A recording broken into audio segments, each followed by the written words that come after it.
c'est Anaïs et aujourd'hui je vous retrouve dans cette nouvelle vidéo pour vous parler de ce que j'ai appris en un an dans une école de mode. J'espère que cette vidéo vous plaira et c'est parti.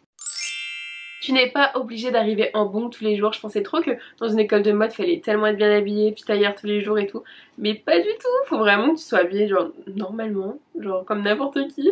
Et ça c'est plutôt cool. Au début de l'année, on m'a souvent parlé de l'éthique, la provenance des produits, comment c'était fabriqué, dans quelles conditions, combien étaient payées les personnes qui fabriquaient les produits. Parce que c'est aussi assez important de savoir où sont fabriqués vos vêtements, dans quelle qualité, dans quelle provenance, si est-ce que c'est des personnes qui sont exploitées, des personnes qui sont bien payées.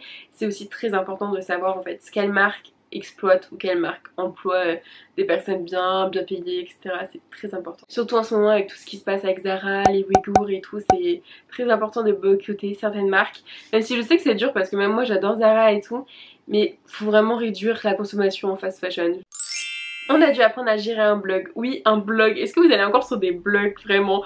Genre personne n'y va, en tout cas moi j'y suis pas allée depuis je sais pas combien d'années. Et si j'y vais c'est que je veux un truc précis en 2 secondes en fait. Je vais pas lire tout l'article.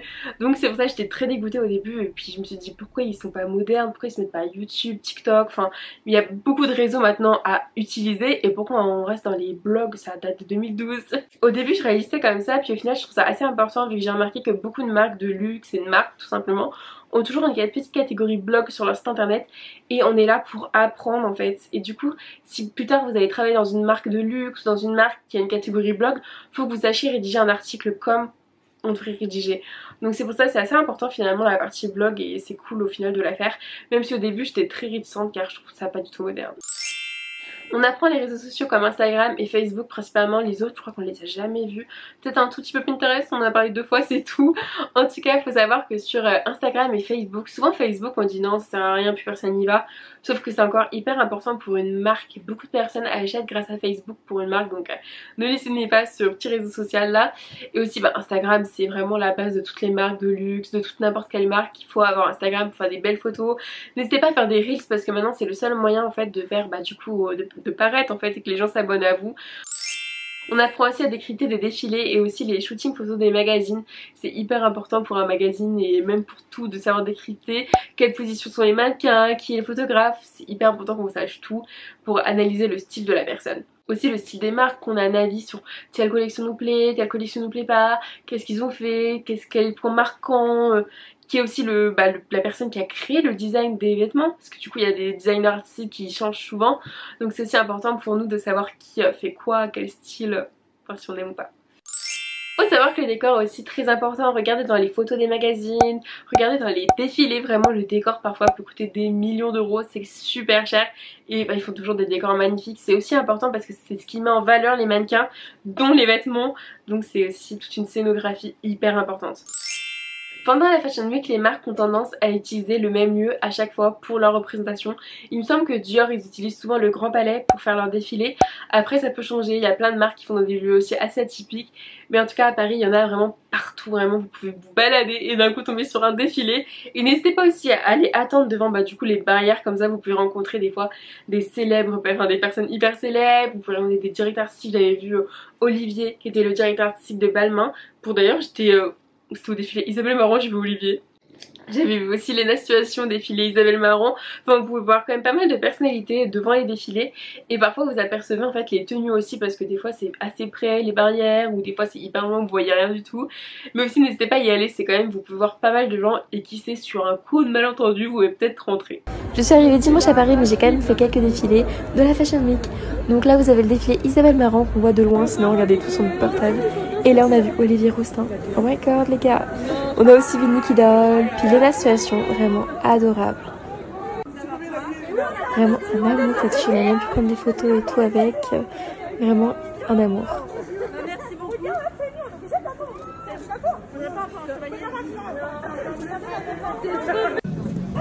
Après on est allé au défilé Yuji Yakamoto et on n'a pas pu rentrer mais ils nous ont quand même donné des invitations donc c'était super cool. Mais par contre on n'a vraiment rien vu du défilé donc c'est dommage, on a regardé tout en ligne. Et après on a été au défilé Annie et c'est vraiment un magnifique défilé au bord de la Seine, vraiment magnifique. Nous on était sur le pont, on voyait quand même plutôt pas mal et les invités étaient sur un bateau.